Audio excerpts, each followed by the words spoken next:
민재야, 잘할 수 있지? 아무데나 기웃거리지 말고 늘 매사에 침착하고 빨간불 파란불에 흥분하지 말고. 걱정 마. 잘할 수 있다니까 진짜. 시작이 어려운 주린이가 걱정되신다면 대한민국 주린이집 이베스트 투자증권. 네, 안녕하세요. 염승환 이사입니다. 오늘 2022년 7월 22일 이슈 체크 시작하겠습니다. 자, 이제 이슈 체크 제가 8월 1일부터 이제 또 하기로 했기 때문에 이제 개인 채널 아마 이제 오픈 앞두고 있는데, 아무튼 일단 다음 주까지는 이대로 하고요. 8월 1일부터는 내용이 엄청 바뀌거나 그런 건 아니고, 요 이슈 체크 하는 걸 조금 이제 개인 채널에 올린다. 다만 좀 이게 전 이제 증권사에서 이제 개인 채널로 오픈을 하다 보니까 감독이 되게 심해요. 이게 규정이. 그래서 예전처럼 제가 막 이렇게 아주 자유롭게 하지는 좀 못할 것 같아요. 그건 좀 양해해 주시고, 대신에 정보나 이런 거는 어쨌든 이제 나온 것들 제가 말씀을 드릴 텐데, 좀 더 제가 좀 절제할 수밖에 없는 거는 좀 감안해 주세요. 이게 규정이 되게 좀 까다로워요. 이게 어쨌든 저 혼자 하는 게 아니다 보니까 그건 꼭 좀 양해해 주시면 감사하겠습니다. 자, 오늘 이제 국내 주식시장은 좀 이렇게 하락세로 마감이 됐고요. 아침에 좀 오르다가 오후에 좀 밀려버렸죠. 힘없이 좀 이렇게 음봉으로 마감이 됐고, 이제 음봉이라는 거 이제 아침 이제 시초가보다 종가 오늘 끝난 가격이 더 낮을 때를 우리가 이 파란색 음봉이라고 합니다. 물론 대부분 아시겠지만 혹시 또 모르시는 분이 계실 것 같아서, 양봉은 시가보다 높게 끝난 거, 그러니까 시초가보다 높게 종가가 끝났으면 양봉이 나오는 거고요. 그러니까 음봉은 기분 나쁜 거죠. 아침보단 안 좋게 끝난 거죠. 그래서 오늘 이제 그렇게 끝이 났고, 코스닥도 오후에 좀 힘없이 밀리면서 하락 마감했습니다. 이렇게 쭉 밀려버렸죠. 그래서 오늘 800포인트를 넘었다가 주가가 조금 아쉽게 800선 저항을 받으면서 좀 하락세로 마감이 됐다고 보시면 되겠고요. 오늘 외국인이 샀지만 기관 투자들 좀 아쉽게 오늘은 좀 매도가 많았습니다. 3천억이나 대량으로 그냥 팔아버렸어요. 사모펀드, 연기금, 투신금, 이게 뭐가 이렇게 급하게인지 모르겠는데 아무튼 기관들이 너무 많이 팔았습니다. 오늘 막상 외국인은 주식을 좀 샀거든요. 저건 좀 아쉽고, 오늘 외국인들 같은 경우 이제 산 업종은 오늘 이제 일단 전반적으로 매수를 했는데 자동차를 좀 많이 샀어요. 운수장비 700억 샀고, 그 다음에 좀 산 게 통신주, 서비스 업종 좀 샀고, 나머지 섹터는 좀 일부 팔았고요. 기관 투자들은 오늘 자동차하고 제약주만 사고 나머지 섹터는 다 팔아버리는 좀 아쉬운 모습이 나왔던 것 같습니다. 그리고 오늘 섹터 쪽으로는요, 오늘 사실 이제 국내 증시가 장중에 좀 약했던 게, 미국의 스냅이라고 있어요. 미국의 10대들이 쓰는 메신저 회사인데, 그 회사가 이제 광고 수익을 좀 많이 받는 회사인데, 광고 수익이 좀 줄 것 같다, 이런 내용의 발언이 있었나 봐요. 그래서 실적 발표 후에 시간의 거래에서 주가가 25% 폭락. 그러니까 미국의 기술주가 같이 영향을 받았죠. 지난 분기에도 한 3개월 전에도 똑같은 일이 또 나왔어요. 그때도 스냅이 막 주가 시간의 거래에서 폭락을 했죠. 실적 때문에. 그래서 나스닥 난리 나고 한국도 빠졌던 기억이 있는데 똑같은 일이 또 발생했습니다. 그래서 오늘 주식시장은 좀 아쉽게 미국의 나스닥 하락을 미리 선반영해서 빠졌다고 보시면 되겠고, 나스닥이 오늘 하락해도 우리나라는 먼저 빠졌기 때문에 큰 영향 없을 거예요. 근데 어쨌든 미국의 기술주의 하락을 미리 선반영은 했다. 스냅이라는 미국 10대 메신저, 10대들이 자주 쓰는 메신저 앱의 실적 부진, 요게 좀 영향을 준 것 같습니다. 오늘 일단 수산주가 급등을 했고요. 글쎄요, 수산주는 잘 모르겠네요. 그리고 방산주는 오늘 현대로템이 급등했어요. 왜? 폴란드 수출 기대감. 그래서 또 이렇게 올라갑니다. 추가 수주 얘기가 나왔나 봐요. 아무튼 제가 계속 당부드리지만 이런 모멘텀적으로 막 올라가는 기업들은 각별히 조심을 꼭 좀 해주세요. 그게 좋습니다. 올라가면 기분 좋아요. 그렇지만 이렇게 너무 막 이벤트로 가는 거, 예, 그리고 아직 체결된 건 아닌 것 같더라고요. 그죠? 아직은 뭐 완전히 그 수주를 받은 건 아니고 그 뉴스가 나왔던 것 같아요. 무기 공급 소식에. 예. 그래서 아마 그 뉴스들이 좀 오늘 오전부터 나오면서 수출 확대 소식. 예. 이번 달 말이라고 하더라고요. 이번 달 말에 아마 그 이렇게 할 것 같다. 예. 여기 보면 지금 업무 협약 체결이 임박했다라고 나와 있잖아요. 근데 아직 확정된 건 아닙니다. 그래서 그거 꼭 좀 투자하실 때는 주의하시면 좋겠습니다. 우주항공도 이제 그래서 그랬고, 리비안 관련주는 미국의 테슬라가 급등해서 같이 올랐고요. 예, 그 철도 관련주, 수소차 관련주 오랜만에 강했습니다. 2차 전지 장비 회사도 오늘 좀 대부 마그네틱이 오랜만에 오르면서 좋은 모습을 좀 보여줬던 것 같습니다. 2차 전지 소재도 뭐 테슬라 영향으로 좀 오늘 좋았고요. 대주전자재료, 에코프로, 테이펙스. 테이펙스 기억나시죠? 이거 그 우리 공부 한번 해봤잖아요. 이렇게 원통형 전지에 고정하기 위해서 테이프, 예, 뭐 양면 테이프 같은 거죠. 이제 그거 만드는 회사였고요.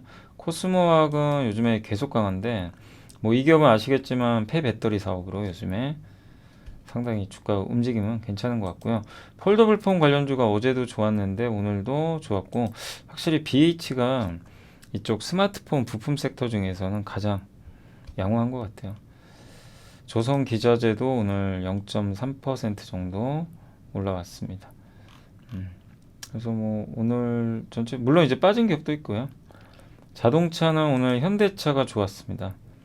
현대차가 좀 반등을 했지만 좀 아쉬운 게 기아가 엄청난 실적도 냈거든요. 아, 뭐 실적 좋은 뭐예요? 맨날 피카운 얘기 나오니까 그래도 밀리더라고요. 좋은 실적이 주가에 반영은 안 되는 그런 아쉬운 모습이 나왔습니다. 그리고 오늘 하이브가 좀 좋았는데 새로운 걸그룹이 오늘 데뷔를 뉴진스인가요? 예, 이 친구들이 공개가 됐습니다. 그래서 기대감으로 오늘 주가가 강했습니다. 하이브도 좀 올라가면 좋겠네요. 워낙 빠져 있어가지고.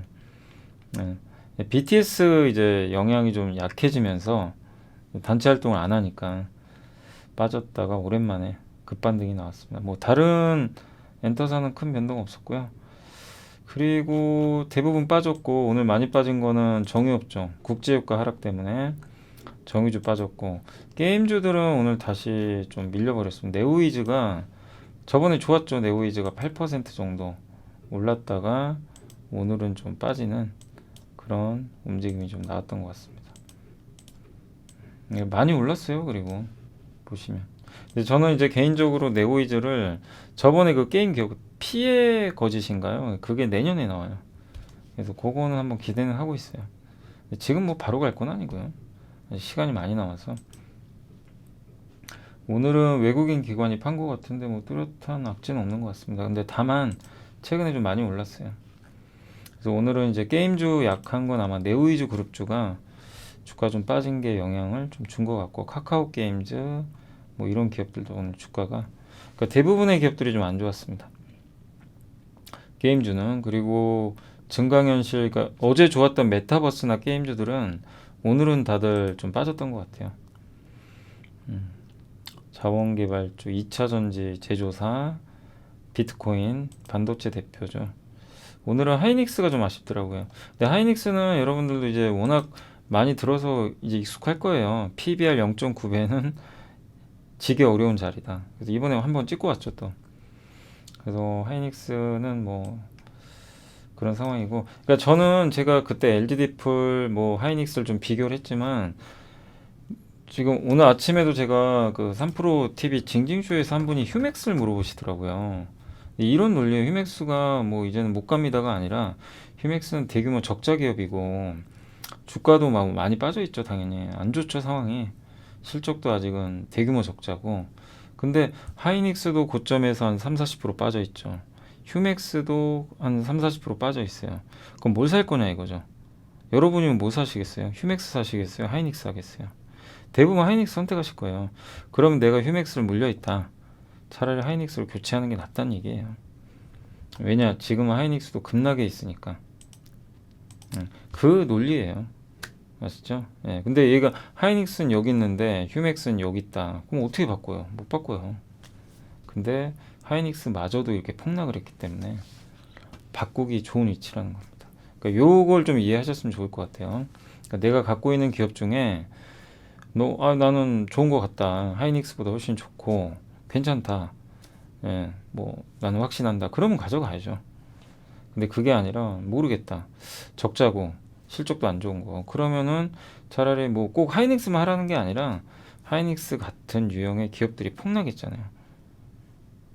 그럼 차라리 적극적으로 한번 교체도 고민을 해보라는 얘기입니다. 그냥 가만히 있는 것보다는. 저는 좀 그게 맞는 것 같아서 말씀 좀 드린 거예요. 근데 오늘은 좀 반도체 빠졌고 인터넷 대표주도 좀 빠졌고요. 은행주들이 실적 발표를 했는데 뭐 괜찮은데도 주가 빠지더라고요. 뭐 기대에는 좀 못 미쳤어요. 그래서 오늘 좀 빠졌고 MLCC가 어제 좋았는데 오늘 다시 하루 만에 약간 밀리는 모습입니다. IT 대표주 대부분 밀렸고, 네. 오늘은 좀 하락하는 종목이 더 많았습니다. 오후에. 그래서 오늘 시장은 좀 이렇게 정리하시면 될 것 같아요. 전반적으로 분위기는 좀 차분했는데 2400 넘고 나서 약간 그 스냅 충격 때문에 증시가 좀 빠졌다. 나스닥이 빠질 것 같아서. 그래서 오늘은 IT가 좀 안 좋았고 방산이나 일부 2차 전지 소재, 폴더블폰, 자동차 주들이 약간 좋았다. 뭐 이렇게 오늘은 좀 정리해 보시면 좋겠습니다. 자, 오늘 이제 보고서 보여드릴게요. 그 신한금융투자의 노동길 연구원님 이제 어제 세제 개편 이제 단행됐잖아요. 그래서 국회에서 법이 통과돼야 됩니다. 아직 결정된 건 아니에요. 정부안은 요거고 국회에서 또 논의가 돼야 돼요. 이대로 무조건 되는 건 아닌데 어쨌든 이대로 된다면 법인세만 좀 말씀드리면 주가에 영향을 주니까 법인세가 인하되면 코스피의 1.7% 정도 이제 영향을 좀 주게 됩니다. 그래서 코스피 지수 1.7% 좀 상승 효과가 있는 것 같아요. 그리고 이익 기준으로는 3% 정도 그 상승할 수 있는 효과가 있다. 세율이 3% 정도 떨어지니까. 그러니까 3천억 이상의 이제 과세 표준으로 잡혀 있는 그 기업들 같은 경우는 그러니까 과세 표준이가 그거잖아요. 세금을 매겨야 되잖아요. 뭐 예를 들면 1억 원의 연간 소득, 3억 원의 연간 소득, 10억, 뭐 5천만 원 이렇게 뭐 대부분 이렇게 나눠져 있잖아요. 그게 이제 과세 표준이죠. 기업들도 똑같은 거예요. 그래서 3천억 이상의 매출을 올리는 이 기업들 같은 경우는 이제 법인세를 낼 때 이게 3천억이면 당기순이익이겠죠. 당기순이익 3천억 이상의 기업들 같은 경우는 세율을 22%로 낮춰준다는 얘기입니다. 그래서 이렇게 했을 때 이익 증가 효과는 3% 정도 된다. 그리고 내년부터 만약에 법이 통과되면 적용이 될 텐데 이 밸류에이션에 영향을 미치는 12개월 예상 순이익의 당장 영향은요 1.7% 정도 된대요. 그래서 뭐 엄청나게 뭐 코스피에 막 긍정적이다 이건 아닌데 어쨌든 요 정도 1.7% 정도. 근데 생각보다 별로 안 되는 것 같아서 좀 아쉽긴 합니다. 근데 어쨌든 법인세를 좀 낮춰주는 거는 기업들의 이익 증가 측면에서는 좋지만 그 효과가 1.7%면은 뭐 아주 크지는 않다. 이렇게 보시면 될 것 같고요. 그리고 포스코홀딩스, 포스코케미칼, KB금융, HD 현대, 현대차, 그리고 그 LG엔솔, 뭐 수급 이슈가 좀 있고요. 아이폰 14, 그 다음에 유가, 그리고 22 그 어제 기준금리 결정했죠. 그거 하고요. 그 다음에 이제 반도체 달성 전략, 폐배터리 사업. 요거 자료 좀 발췌해놨으니까 요거 설명해드리겠습니다. 그리고 그 여기 이 세금에 대해서 좀 궁금하신 분들 계실 거 아니에요. 그런 분들은 여기 그 이디오 기자님 아시죠? 여기 Y스트릿 저도 나가잖아요. 여기 Y스트릿 여기 보이시죠? Y스트릿 여기 뭐 구독하셔도 좋고요. 여기 들어가셔가지고 그 이디오 기자님이 요거 그 200페이지짜리 20분 만에 요약을 다 해놨어요.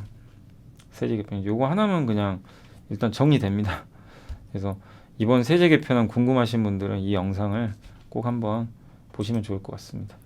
자, 그리고 이제 포스코홀딩스부터 좀 말씀드리면 2분기 이거는 이미 발표한 거를 확정한 거예요. 그래서 IR을 했고 판매량이 8.5% 감소했고요. 원재료 비용이 7.7만 원 올라갔는데 그런데도 이익은 어쨌든 괜찮았던 게 그 단가가 더 비싸게 올라갔어요. 그래서 마진이 이익이 그러니까 판매가는 10만 원 올랐는데 원재료가 7만 원이다. 그럼 당연히 이익은 더 나는 거 아닌가요? 그죠? 그래서 일단은 이익이 확대됐다. 그리고 포스코 에너지는 좀 자회사 중에서 실적이 안 좋았는데 포스코 인터내셔널 그 상사 업체는 이익이 급증했다. 그리고 5월부터 철강 원료 수입 가격이 좀 하락을 했고요. 고가의 원재료가 그러니까 3분기 실적은 좀 약간 감익할 가능성이 높은 게 원재료가 비싼 게 3분기까지는 들어가는데 이 포스코의 이제 단가가 지금 10,000원 올라갈 걸로 보이거든요. 근데 최근에 그 철강 제품 가격은 떨어지고 있어요. 이건 반대로 제품가가 떨어지는데 원가는 올라가요. 그러면 이익률이 줄겠죠. 그래서 3분기는 조금 실적이 좀 다운될 가능성이 있다는 거 염두에 두시고 다만 이제 그런 건 반영을 했어요. 그래서 주가 빠진 거예요. 미리 선조정은 다 받았습니다. 그래서 뭐 3분기 실적이 안 좋은 거는 큰 문제될 건 없는데 선반영을 했으니까 이제 올라가기 위해선 중국의 철강 가격이 올라가야 됩니다. 그래서 보수를 좀 하는 게 있나 봐요. 개보수, 뭐 수리하는 게 있는데 그게 완료되면서 판매량도 늘어날 거고 중국의 내륙 물류 환경도 이제 개선이 되니까 하반기 좀 이런 중국의 뭐 철강 업황의 개선을 한번 기대해 보자. 그런 내용입니다. 그리고 배당도 한 5, 6% 주고요. 뭐 반기 배당인 거야. 뭐 그러겠죠. 그리고 PBR이 0.34배로 뭐 절대적으로 저평가되어 있습니다. 포스코 케미칼은 NH투자증권의 주민우 연구원님이 자료를 적으셨고 목표 주가 낮췄고요. 양극재 내용은 좋아요. 양극재 판가를 오히려 좀 올리는 걸로 변경이 됐고 매출액 추정치도 상향, 이익은 올라가는데 멀티플이 뭐죠? PER. 요거를 이제 좀 많은 분들이 뭐 예전에 기억하실지 뭐 EPS 곱하기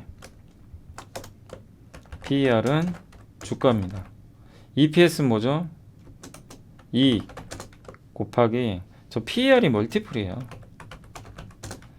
그러면 이익이 증가하거나 멀티플이 증가하면 주가 올라가죠. 요 논리입니다. 근데 그러니까 포스코 케미칼은 요거는 올라가는데 이 멀티플 있죠. PER을 많이 못 주겠다 이거예요. 그러니까 퍼라는 게 이익 대비해서 지금 주가가 몇 배에 거래되냐인데 저거를 뭐 옛날에는 100배 줬다면 야, 나 100배 줬는데 이제 너 50배만 줄게. 50배. 그럼 50배면 반밖에 안 되잖아요. 그럼 주가는 반토막 나는 거예요. PER 100배짜리가 50배 되면 주가 반토막입니다. 반으로 줄어드니까. 이익 대비해서 주가니까요. 그래서 요거를 낮추겠다는 얘기예요. 네, 그만큼 지금 시장이 안 좋으니까 그래서 목표 주가를 이익의 문제가 아니라 좀 저 높은 평가를 못 주겠다 이거죠. 예전보다. 왜냐면 유동성 환경도 안 좋고 하니까 그 의미고 그리고 어쨌든 실적은 너무 좋았어요. 기대치를 72%나 깜짝 실적입니다. 양극재 매출 증가했고 음극재는 좀 안 좋았고요. 에너지 소재 사업 매출 비중이 이제 늘리고 제가 이 보고서에서 보면서 제일 와닿았던 게 그러니까 눈에 딱 띄었던 게 하이니켈 양산에 주목한대요. 하이니켈이 뭐냐면 그러니까 배터리 양극재, 음극재, 분리막 뭐 이렇게 돼 있잖아요. 전해질. 근데 양극재는 니켈, 코발트, 망간으로 구성이 되거든요. 그래서 NCM이라 그래요. 니켈, 코발트, 망간의 약자. 이게 양극재예요. 그럼 하이니켈은 뭡니까? 말 그대로 니켈 비중이 압도적으로 높은 게 하이니켈. 그래서 하이니켈은 니켈이 여기 써 있죠. 85%나 들어가요. 그럼 나머지 코발트, 망간은 두 개 합쳐서 15%밖에 안 돼요. 근데 왜 니켈 비중이 올라가야 좋냐면 출력을 결정해요. 저게 주행거리가 늘어납니다. 니켈 비중이 올라가면 그렇게 생각하시면 되고 니켈 비중 85%는 만들기 쉬운 게 아니거든요. 근데 이거를 내년부터 드디어 양산합니다. 그럼 이건 기업가치 올라가겠죠. 어쨌든 전기차용 하이니켈 양극재는 처음인데 다만 아무리 포스코 케미칼이 매력이 있고 요즘에 포스코 케미칼 임원들이요. 포스코 케미칼 자사주 엄청 사요. 요즘에 뭐 엄청이란 표현은 그런데 꾸준히 사더라고요. 근데 다 좋아요. 근데 비싸요. PER이 내년 기준으로 51배나입니다. 이게 포스코 케미칼의 유일한 약점입니다. 비싸잖아요. 예. 그래서 참 지금 내용은 좋은데 투자하기는 쉽지 않은, 관망하시는 게 좋아요. 예. 비싼 건 비싼 겁니다. 뭐 우리가 팩트는 얘기해야죠. 예. 그러니까 다 좋은데 좀 비싸다. 이게 좀 오게티입니다. KB금융은 NH의 정주서 연구원님이, 이건 KB금 또 정반대예요. 너무 싸죠. 근데 성장 매력이 없어요. 그러니까 이게 참 딜레마죠. 목표 주가 72,000원이고요. 자사주 소각 발표했습니다. 근데 이게 왜 의미가 있냐면 그 금융당국이 은행 막 규제 좀 하잖아요. 근데 자사주 소각한다는 건 규제가 좀 완화된 거죠. 그래서 긍정적입니다. PBR은 0.4배, 배당 수익률이 6.8%나 됩니다. 매력 있죠. 그다음 HD 현대는 보유하신 분들 입장에서 정말 다행인 게 오일뱅크 상장이 철회됐어요. 다행입니다. 상장 안 해야 돼요. 안 하는 게 좋아요. 아니, 왜냐하면 HD 현대한테 좋을 게 없어요. 분산돼 버리니까. 그러니까 HD 현대 이 지주사죠. 이 지주사의 뭐 의미가 크지 않은 기업이 상장을 하면, 비중이 좀 적은 기업, 그러면 큰 영향 없어요. 근데 HD 현대의 이익의 대부분 한 80% 이상이 오일뱅크가 벌어다 주는 거예요. 근데 얘가 상장을 하면 분산되잖아요. 그래서 안 좋죠. 근데 상장 안 한답니다. 다행이죠. 그래서 상장한다는 뉴스 나와서 급락했는데 주가가 올랐어요. 지금 실적도 좋고, 그 다음에 올해 연말 배당 3,700원 만약에 준다고 가정을 하면 배당 수익률은 6.9%나 나와요. 배당만으로도 충분히 매력이 있는 것 같습니다. 자, 그리고 이제 메리츠의 김중성 연구원님이 현대차 또 피크아웃 아니냐 막 이런 얘기들 나오니까 그걸 좀 반박을 하신 것 같고, 대단한 실적 발표다. 순이익이나 이익을 다 상회했고요. 재고가 낮아요. 그리고 이 물류비나 이런 게 있는데 환율이 워낙 좋았습니다. 환율이 올라가니까 원가율, 그러니까 그 원재료 부담을 환율로 상쇄시켜 버린 거예요. 환율 오르면서. 그래서 이거죠. 환율이 올라가면 왜 수출 기업들이 좋냐면, 여러분들이 많이 수출을 해요. 해외에다가. 예를 들면 이 스마트폰을 100만 원짜리죠. 그냥 이거를 1달러로 갈게요. 그냥 계산하기 편하게. 1달러짜리라고 칠게요. 이거를 내가 팔았어요. 해외에다가. 그러면 나는 이제 원화로 바꿔야 될 거 아니에요.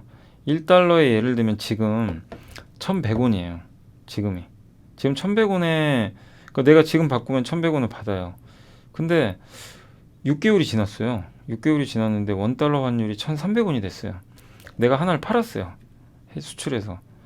근데 내가 1달러를 이제 원화로 바꿔줘야 되죠. 얼마가 돼요? 1,300원.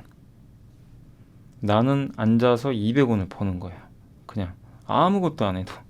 이게 환율 효과예요. 이런 게. 예, 그래서 이제 수출업체들 입장에서는 환율이 오르면 유리한 건 맞습니다. 돈을 많이 벌어요. 예. 그래서 그 효과가 좀 있었고, 좋은 실적에도 이 피크아웃 우려 때문에, 그러니까 결국 하반기 경기 안 좋은데 수요는 줄 거고, 야, 재고 증가할 거 아니야. 그럼 판매가 떨어지고 실적 부진할 거야. 이 논리예요. 그래서 주가 어제 같은 경우 좀 밀렸죠. 예. 아무튼 요 메리츠 증권은 현대차 비중 확대 의견을 권장을 했고요. 대기 수요 여전히 높고, 여전히 재고가 너무 낮고, 그리고 경기 소비재 전반에 판매 부진이 발생한다면 하반기에도 재고가 낮기 때문에 타격은 별로 없다. 그 내용입니다. 그리고 반도체 공급이 회복되고 있고, 그래서 수요가 좀 부진할 수는 있겠죠. 그리고 재고는 언젠가 정상화 되겠지만 그게 재고 정상화까지 시간도 많이 걸려요. 그래서 아직은 괜찮고 호실적은 유지될 것 같다. 그래서 현대차가 어려운 시장 내에서 가장 안전판 역할을 해줄 수 있지 않을까. 그리고 뭐 밸류에이션도 매력적이고요. 주가는 계속 좋은데, 아니, 그러니까 실적은 좋은데 주가가 안 좋아요. PER 7.2배고요. 요게 현대차의 그 연결 순이익입니다. 이게 진한 색이, 이거랑 시가총액 주가죠. 같이 가죠. 근데 언제부터 틀어지냐면, 자 보세요. 여기선 주가가 이게 빠집니다. 이 약간 옅은 회색이, 그 파란색이 빠지죠. 이게 시가총액이거든요. 근데 이익은 더 늘어났어요. 괴리가 생겼어요. 뭐가 잘못된 거예요. 그러니까 주가가 따라가야죠. 그죠? 예, 그러기를 꼭 바라겠습니다. 그러니까 지금 얼마나 현대차가 좀 왜곡됐는지 아시겠죠? 그다음에 한토증권의 염동채 연구원님이 LG엔솔 LG엔솔 주주분들은 좀 다음 주에 흔들릴 거예요. 27일 날 4.3% 보호예수 물량, 기관 보호예수 물량이 아마 나옵니다. 적지 않아요. 주가가 한번 요동칠 겁니다. 그래서 좀 조심은 하세요. 이 물량이 좀 소화될 때까지는 되도록 접근하지 마시고 변동성 나온다. 그런데 8월에 MSCI 분기 리뷰가 있는데 그때 지금 유동 비율이 뭐냐면 전체 주식에서 유동 비율은 유통 주식 비중이에요. 그러니까 100주 중에 9주만 지금 유통이 되는 거예요. 왜냐? LG화학이 최대 주주인데 LG화학이 지분을 82%나 갖고 있어요. 그러니까 유동 비율이 되게 낮아요. 근데 LG엔솔 유동 비율이 보호예수 물량이 풀리면 이 보호예수 물량은 유통을 못 해요. 못 팔아요. 근데 이게 풀리면 이제 팔 수 있죠. 그러면 유동 비율이 올라가겠죠. 유통이 되니까. 그게 15%까지 올라가는데 이 비율이 올라가면요. MSCI가 비중을 높입니다. 유동 비율만큼 주식을 사게 돼 있어요. 그래서 8월 31일 종가에 LG엔솔을 매수를 해야 되고 그 규모는 2,500억 정도 됩니다. 그러면 하루 평균 거래대금이 1,000억이니까 충분히 주가에 긍정적인 영향을 줄 수 있죠. 저거는 외국인이 무조건 사야 되는 물량입니다. 그래서 다음 주에 주가가 한번 급락할 수도 있어요. 뭐 알 수는 없지만 미리 알려져 있어서 어떨지 모르겠는데 다음 주에 4.3% 물량이 풀리니까 그만큼의 변동성은 나올 수 있다.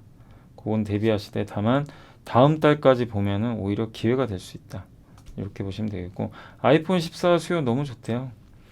폭스콘이 아이폰 생산위에서 채용 규모 늘려버렸고요. 예. 그리고 아이폰 14 물량이 전작 대비해서 아마 그 15% 증가할 것 같아요. 지금 나오는 걸로. 이렇게 예상을 하고 있습니다. 그리고 애플의 긴축 경영에도 불구하고 애플이 아이폰 14에 대해서 초기 수요 증가를 전망하는 이유는 이 7억대 대기 수요가 지금 있고요. 중국 유통업체나 아이폰 14 주문량이 역대 최고 수준이라고 합니다. 그리고 고가 모델에는 OLED 패널이 들어갑니다. 이 저온 다결정 실리콘, 예, 어제 좀 배웠죠. 그래서 저온에서 할 수 있는 그 이제 다결정 이제 실리콘을 넣어가지고 만든 이제 패널인데 BOE는 못 만들어요. 한국의 삼성과 LG가 만들고. 그래서 굉장히 그 누설 전류가 얼마 없기 때문에 좋을 수 있는 거죠. 그래서 LG 디스플레이는 최근 스마트폰 수요 부진과 매크로 불확실성 속에서도 애플이 아이폰 14 패널의 주문량을 좀 증가시키고 있어서 올 하반기 뭐 생산 라인 가동률은 늘어날 것 같고 연간 13억대거든요. 스마트폰 시장이. 근데 아이폰 14가 어쨌든 안드로이드 진영에 고가 스마트폰 시장에서 지금 경쟁자가 별로 없어요. 삼성의 폴더블폰 정도죠. 네, 폴더블폰하고는 규모가 다르니까. 그래서 이번에 아이폰이 여전히 잘 될 것 같다. 뭐 그런 내용인 것 같습니다. 자, 그리고 수요 부진 지속 이제 공은 사우디로 DB금융투자의 한승재 연구원님이 러시아 가즈프롬이 운영하는 노드스트림 1 가스 파이프라인 이 10일간의 이제 보수를 마치고요. 21일 이제 재가동에 들어간다고 합니다. 명목상으로는 이게 정기 보수인데 그야말로 에너지 기근인 유럽에게는 좀 러시아의 협박에 가까운 조치다라고 좀 보고 있는 것 같아요. 그래서 비관적인 전망도 있지만 이게 어쨌든 정상적으로 수송이 된 것으로 좀 나오거든요. 전체 정상의 40%밖에 안 되지만 어쨌든 러시아가 공급을 해요. 그래서 리스크가 완화됐는데 근데 러시아가 가지고 놀고 있어요 지금. 그래서 이 만행을 이 러시아의 좀 이 안 좋은 요거를 타파하려면 사우디가 도와줘야 돼요. 사우디가 증산을 해주면 딱 끝나요. 근데 안 하죠 사우디도. 그래서 지금 사우디가 좀 증산해주기를 바라고 있는데 뭐 사우디의 결정이 달려 있고 다만 수요가 지금 안 좋죠. 너무 유가 올라가니까 사람들이 이제 기름을 안 쓰려고 그러겠죠. 예전보다는 너무 비싸지니까. 그래서 거기다가 금리 올리고 그래서 수요 파괴가 나와요. 그러니까 이제 유가가 급락을 한 거예요. 자정작용입니다. 너무 비싼 건 부러지고 이거 그러니까 이게 유가만 그런 게 아니라 여러분도 느끼시겠지만 주식 주가도 똑같아요. 너무 높으면 부러져 버리고요. 너무 과도하게 빠지죠. 공포로. 보건대요. 네, 그러니까 워런 버핏이 했던 얘기 중에 공포에 맞서고 공포에 흥분하고 남들이 흥분할 때 공포를 가져라. 그게 이 논리거든요. 근데 이게 주식시장에만 있는 게 아니라 휘발유 가격이 이번에 보셨잖아요. 엄청 올랐는데 갑자기 폭락합니다. 뭐 경기 침체도 온다고 하지만 자정작용이에요. 근데 이거를 사우디도 알겠죠. 그래서 이런 상황에서 중동 국가들도 좀 고민이 클 겁니다. 이 유가 떨어지니까. 그래서 이거를 좀 약간 안정화시키려면 Q 물량을 늘리는 게 좋아요. 예, 더 많이 파는 거죠. 예, 그게 더 낫다는 거죠. 왜냐하면 여기서 또 그 오펙이 증산을 안 해가지고 석유 가격을 올릴 수도 있어요. 그럼 올려봐야 좋을 거 없어요. 왜? 사람들이 더 안 쓰겠죠. 물론 에너지를 안 쓸 수는 없지만 휘발유 소비를 또 줄일 수도 있고 하는 거니까 그러면 다시 또 가격이 또 떨어지는 거죠. 그래서 사우디가 어쨌든 모든 공은 사우디한테 있는데 Q를 좀 늘릴 수 있는 국가는 사우디밖에 없다. 예, 그래서 8월에 OSP가 뭐냐면 사우디가 이제 원유에다 마진을 붙여서요 공식적으로 판매하는 원유 단가입니다. 뭐 예를 들면 지금 $60인데 여기다 $20 마진을 붙여요. 그럼 $80죠. 여기 파는 거예요. 예, 그겁니다. 그 마진을 붙여서 파는 거. 그래서 우리나라는 그걸 $80에 받아오는 거. 원가는 60인데 우리는 80에 받아오는 거죠. 20을 먹는 거죠. 어떻게 보면. 그걸 이제 OSP라 그래요. 요거를 높였거든요. 8월에. 근데 9월달 OSP 단가는 아직 발표 안 했는데 저게 만약에 떨어진다. 그러면 증산의 신호로 보시면 돼요. 그래서 OSP도 좀 잘 생각은 해놓으세요. 혹시 이제 그런 기사 나오면 말씀드리겠습니다. 자, 유진의 허재현 연구원님이 유럽의 중앙은행이 금리를 11년 만에 처음 올렸죠. 아마 뉴스 보셨고 그거 정리해 주셨고요. 드디어 마이너스 금리 시대 종집을 찍었고, 예. 그리고 이게 전달보호 기구라는 게 있어요. TPI 좀 생소하시죠? 이게 뭐냐면 남유럽 국가 있죠. 이탈리아라든가 또 그리스가 부채 비율이 높은 거 아시죠? 그러니까 그리스나 이탈리아가 부채가 너무 많아요. 근데 부채 많은데 금리가 올라가요. 지금 올렸죠? 그럼 얘네 어떻게 돼요? 더 힘들어지죠. 예, 이렇게 힘들어 막 이러겠죠. 예, 나 힘들어 이러는데 이 상태가 이제 펼쳐지는 거예요. 그럼 어떻게 돼요? 유럽이 또 문제가, 그러니까 금리 올려서 물가 잡는 건 좋은데 이러다 그리스, 이탈리아 잡겠다. 이게 우려되니까 그래서 따로 돈을 빼요. 빼가지고 야 너네 위험해. 내가 채권 사줄게. 국채 사주겠다는 거예요. 돈을 주고 너네 채권 사줄게. 그럼 얘네 채권을 사면 얘네는 채권의 그 가격은 올라가고 채권 금리가 떨어지게 됩니다. 그래서 이자 부담이 좀 완화돼요. 그걸 막아주고, 그러니까 채권 금리가 올라가는 거를 사가지고 막아버리겠다는 거예요. 이건 기억나시죠? 채권 가격과 채권 금리는 반대로 가요. 그래서 ECB가 채권을 사주면 채권 수요가 올라가니까 채권 가격이 올라가겠죠. 그럼 금리가 떨어져요. 그 논리입니다. 그래서 그걸 하겠다는 게 이 전달 보호기구예요. 이해되시죠? 예. 한마디로 양적 완화 같은 거예요. 예, 양적 완화랑 좀 비슷한 겁니다. 그래서 어쨌든 이제 ECB는 금리를 계속 올릴 거고 라가르드 총리가 밝혔지만 이번 50bp 인상은 좀 선제적이다. 네, 이렇게 보시면 되겠고 계속 올릴 것 같아요. 올린다고 했어요. 네, 근데 어쨌든 TPI 제도는 양적 완화 같은 겁니다. 돈 풀어서 막아주겠다. 보유 제한도 없고 네, 기간도 연장할 수 있고요. 그러니까 무제한이에요, 사실은. 그러니까 지금 저도 마찬가지고 그냥 보잘것없는 저도 여기서 이탈리아 지금 걱정하고 있잖아요. 증시 망가질까봐. 그잖아요. 근데 이 ECB 총재도 알겠죠. ECB 총재도 알아요. 예, 이탈리아 위험해. 예, 저 축구 잘하는 나라인데 위험한데. 그리고 그리스도 위험해. 끝이 없어. 그러니까 뭐 금리는 올려야 되고 이 두 나라 망하면 안 되고 골치 아픈 거죠. 야, 그래 TPI 제도 쓰자. 그래서 무제한으로 여기 문제 생기면 돈 뿌려가지고 구제하자. 요겁니다. 예. 그렇지만 이제 남발은 안 하겠지만 어쨌든 위기 시에는 투입하겠다는 겁니다. 그래서 이건 긍정적이에요, 되게. 저걸 넣었다는 건. 그래서 서로 막 국가 간의 차이가 심하잖아요. 독일은 그 GDP 대비해서 부채가 70%밖에 안 돼요. 되게 클린한데 다른 나라들은 또 너무 많고. 그래서 달러가 좀 약간 꺾일 수 있다는 건 염두에 두시면 좋겠습니다. 이해되시죠? 저 TPR이라는 제도가 뭔지. 예. 그렇고 이제 마지막으로 이게 하이난 연구원이 쓰신 거예요. KB에 정말 너무 고생하셨습니다. 감사합니다.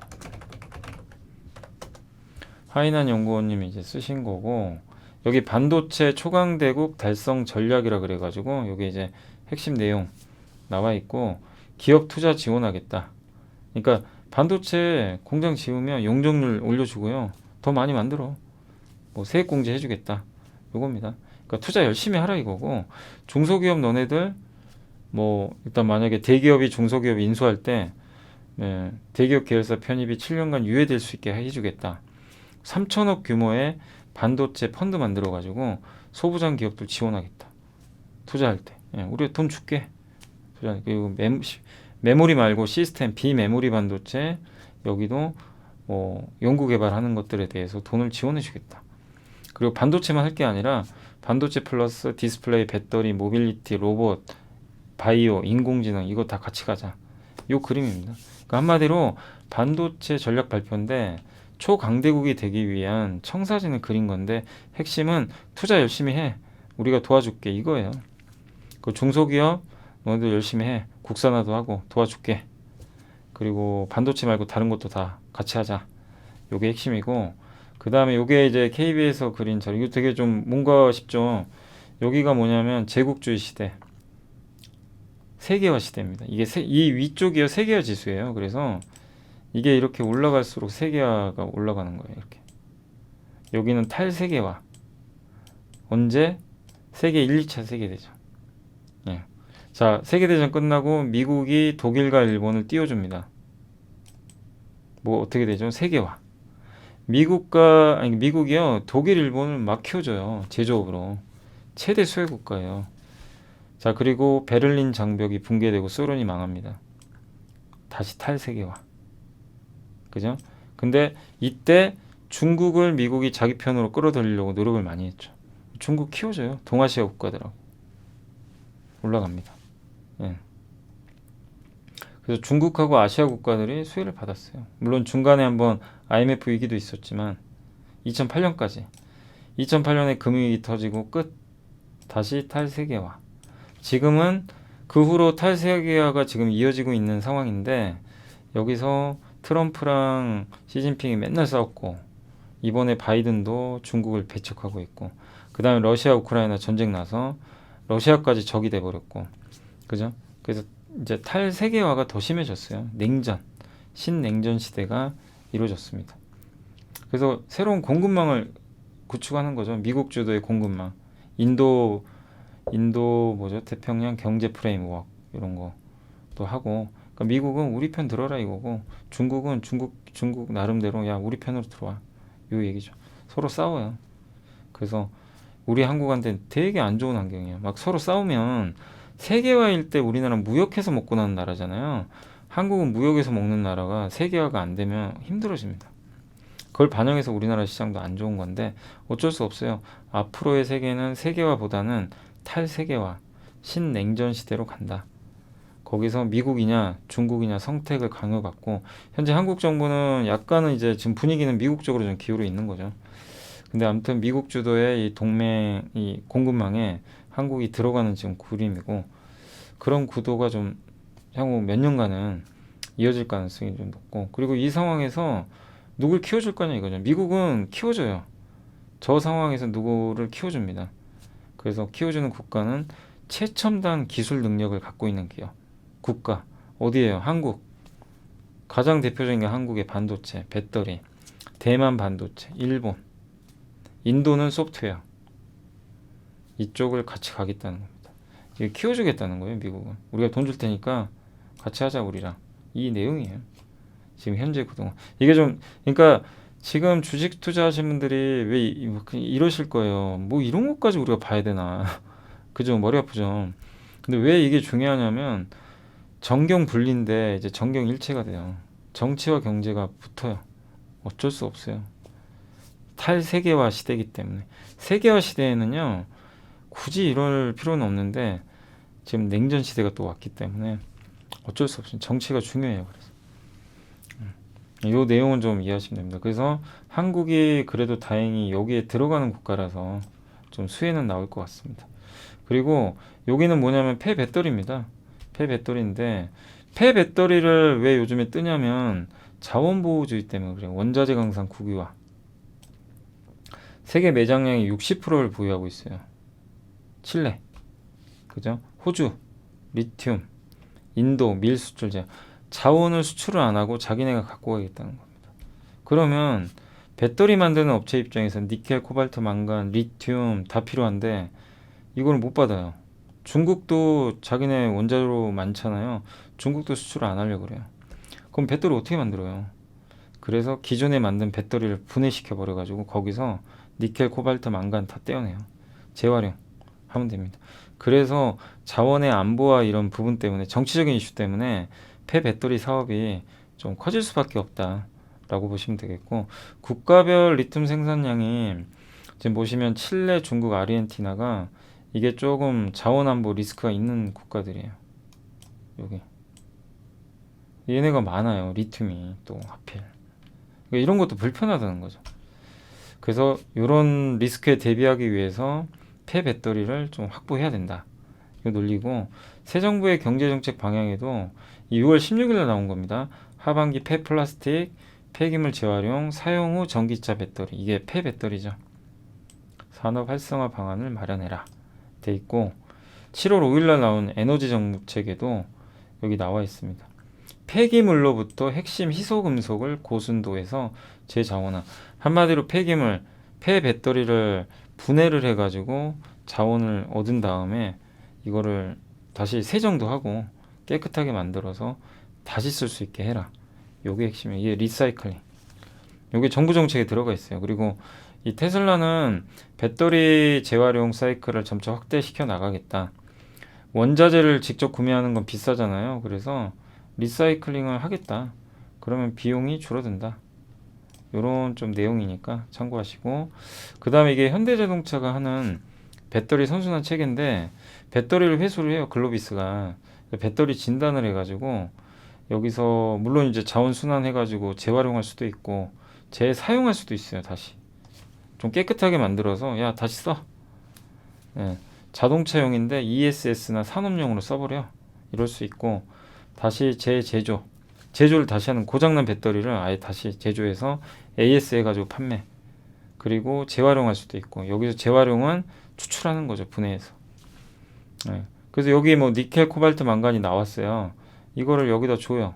그럼 배터리 제조할 때 그 원재료 받아서 또 만드는 거죠.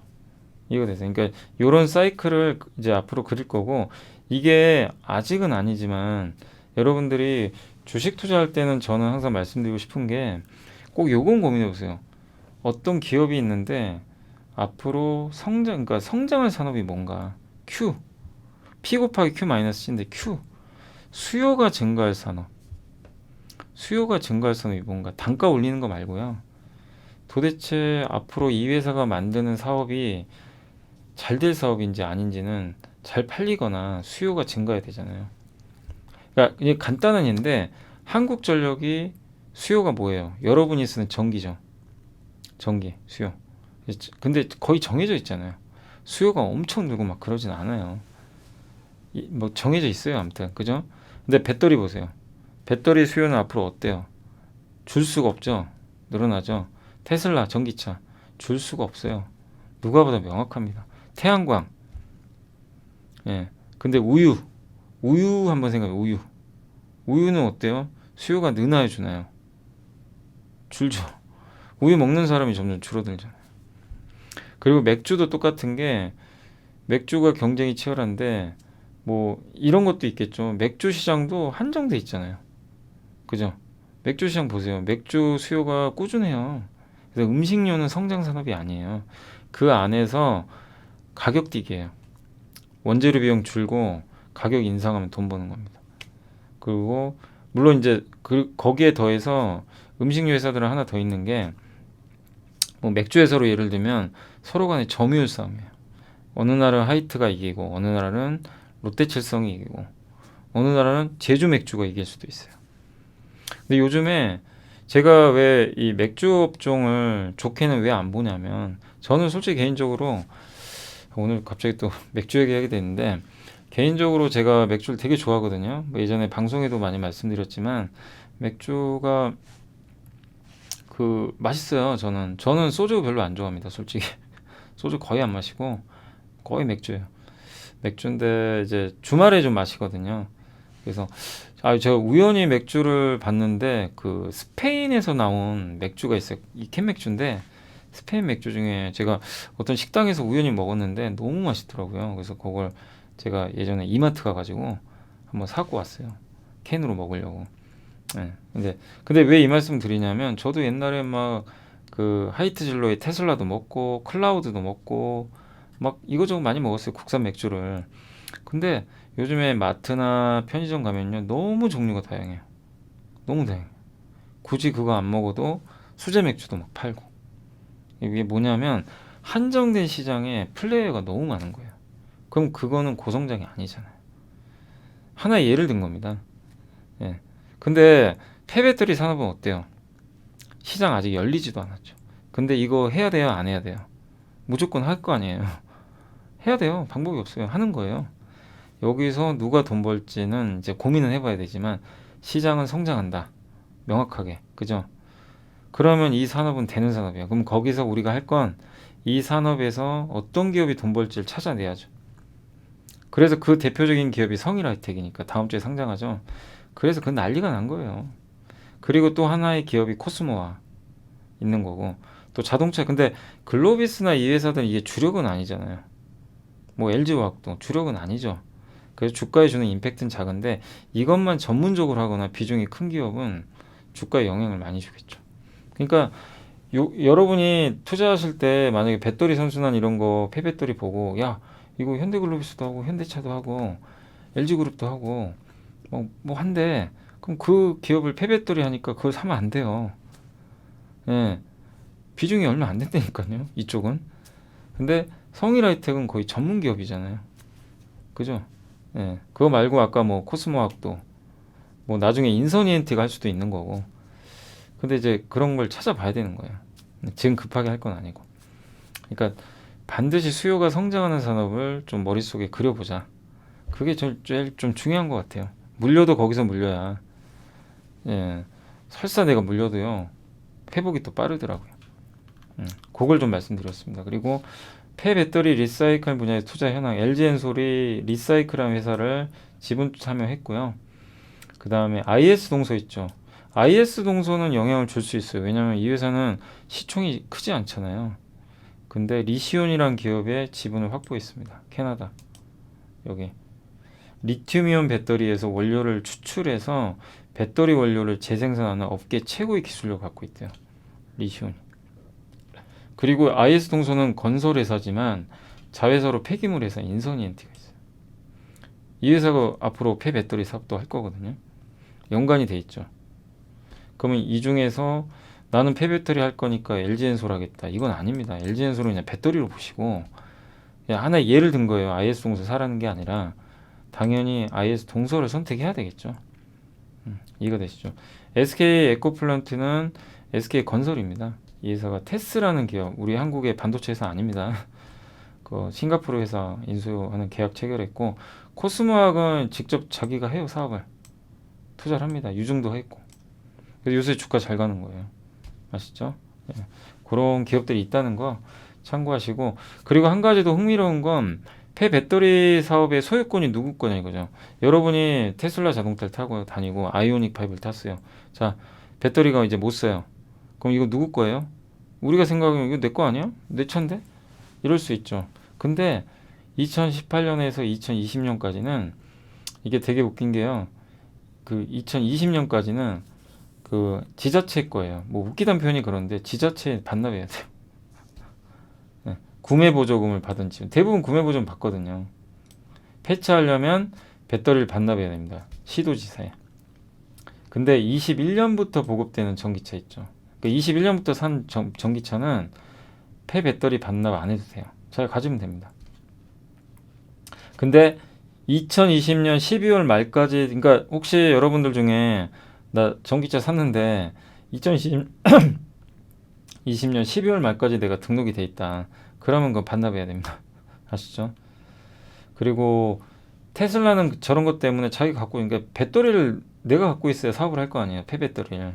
그래서 테슬라는 폐배터리 반납해 주세요. 그러면 새로운 배터리 내가 싸게 줄게요. 반납 안 해? 돈 내. 이런 조건이고, 현대차는 배터리 리스. 우리 배터리 리스 빌려줄게요. 배터리 가격을 빼요, 자동차에서. 그럼 싸죠. 대신에 우리가 리스해 줄게. 빌려줄게. 대신에 나중에 반납해. 요거죠. 요걸 해서 소유권 가져가겠다는 거고. 근데 배터리 회사들 입장에서 보세요. 아, 이거 우리 건데, 우리가 만든 건데. 예, 이거 우리 거야.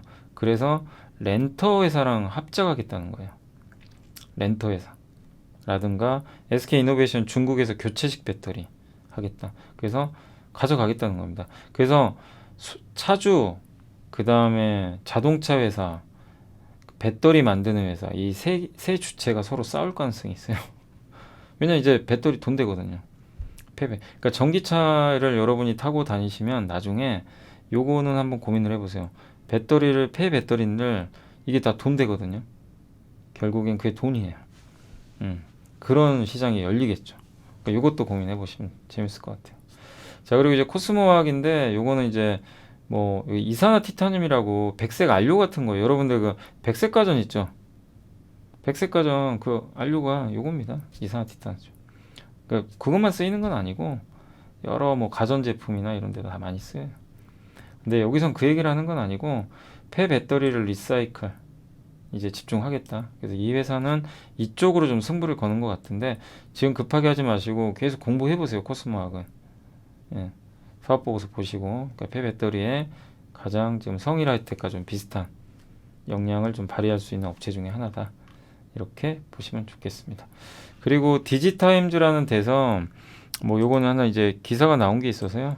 HP 휴레패커드 이 PC 회사가 서버 네트워크 스토리지 장치 좋다. 수요 좋다. 요새 뭐 수요 IT 수요 안 좋다고 하는데 좋다라는 그런 내용이 나와서 한번 소개를 해 드렸습니다. 자, 그리고 이제 제가 전달해 드릴 건 전달 다 해 드렸고, 오늘 그 기아 실적은 좋았어요. 현대모비스는 좀 아쉽게 뭐 예상은 했는데 기대치에 좀 못 미쳤고, 확실히 부품 회사들이 완성차보다는 실적은 조금 떨어집니다. 기아는 현대차랑 비슷하게 좋은 실적을 이렇게 2.2조 50% 증가했고 기대보다 26%, PER 5.8배 저평가. 다만 피크아웃 논리로 좀 빠졌지만 아무튼 기아도 좋은 실적을 냈다. 이렇게 말씀드리겠습니다. 자, 이번 한 주 너무 고생들 많이 하셨고요. 예, 저도 이제 다음 주 월요일 날 일단 요 시간대에 다시 한번 뵙도록 하겠습니다. 주말 잘 보내시고요. 다음 주에 뵙겠습니다. 감사합니다. 친구들은 아무거나 막 주워 먹지? 파란불 빨간불에 흥분하지? 친구들 따라서 우르르 몰려다니지?